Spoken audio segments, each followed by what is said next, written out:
The truth of Ballerina Farm, telling her full story after the controversy, our story. Every day, I share a glimpse into our rural farm and family life here in the mountains of northern Utah.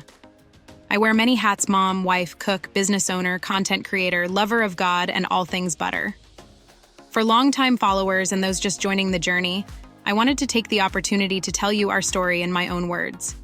My time before marriage, before kids, before I even dreamt of creating Ballerina Farm. I was born and raised in Utah to loving parents. The eighth of 9 children, our household was always bustling. My parents worked together running a small flower shop. My dad was the florist and the creative mind, while my mom ran the books and sales. My dad would give the flowers away if he could, so it was up to my mom to make sure we turned a profit.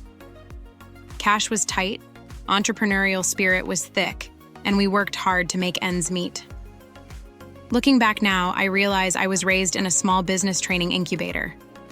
A frontline view of how business works. With the flower shop being in retail, I learned all about the seasonalities of cash flow, the importance of a good customer experience, and the value of great employees. Dad was constantly changing up our product offering to boost sales and attract new customers.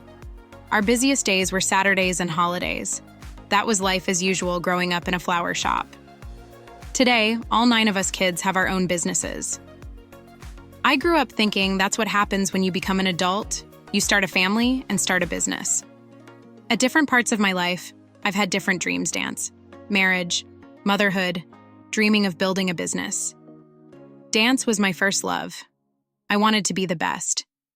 My brothers still joke that all the profits from the flower shop were funneled into paying for my pointe shoes and ballet lessons.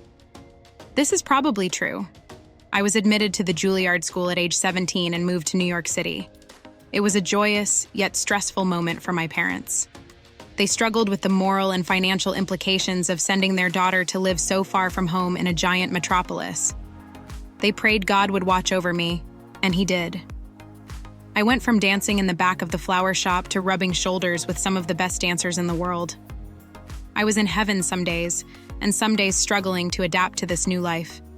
To take some of the financial load off of my parents, I began competing in beauty pageants to help pay for school-related expenses. The summer before my senior year at Juilliard, I met Daniel and fell in love. They say, once you know, and I was sure I'd met the love of my life. We dated only a couple of months before getting married. It was the best decision I ever made. I had left school for summer break single and dance-focused. When I came back to school in the fall, I was married and thinking about a different future. My family, Daniel and I, sacrificed a lot in those first years of marriage, dedicating ourselves to one another. We were all in. When we first met, Daniel was playing collegiate lacrosse at BYU. He decided to end his athletic career early and moved to New York to support me as I finished my final year at Juilliard. We lived as newlyweds in uptown Manhattan. While dating, we had talked about when to start a family. There was no hesitation from either of us. We came from big families. We are both one of 9, and wanted a big family. So we left it in God's hands. I thought He would want me to finish school before sending me our firstborn, Henry. We plan, God laughs. Henry was born in Brooklyn, NY in May of 2012. He was 1 week old when I carried him in my arms across the stage in cap and gown to accept my diploma. I would go down in school history as the first undergraduate ballerina to be a mother. He wasn't an accident. We were ready. Motherhood was my new dream. God was guiding me, as He always had. As a young family, we moved to São Paulo for work. Daniel speaks fluent Portuguese, and it was an adventure we couldn't pass up. I found a remarkable dance company near our home in Brazil and began dancing again. It was at this time in that beautiful country we began to discover our love of agriculture. On the weekends, Daniel's co-workers would all head to the beach. We would join them for a time, until we discovered farm hotels. These were small bed and breakfast weekend getaway places on farms and ranches.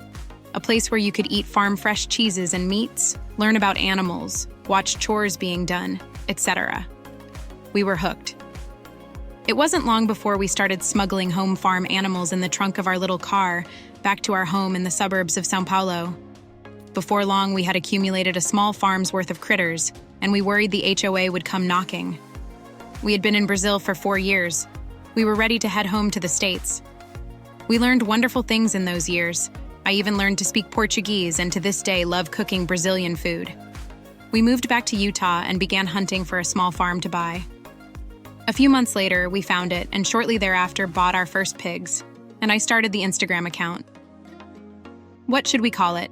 I asked my older brother, also a small business owner.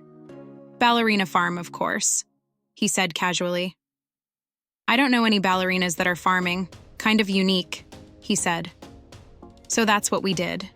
We called it Ballerina Farm, and we started chasing after our new list of dreams. The channel is an expression of my real life. It is beautiful, rewarding, and I get to do it with my family.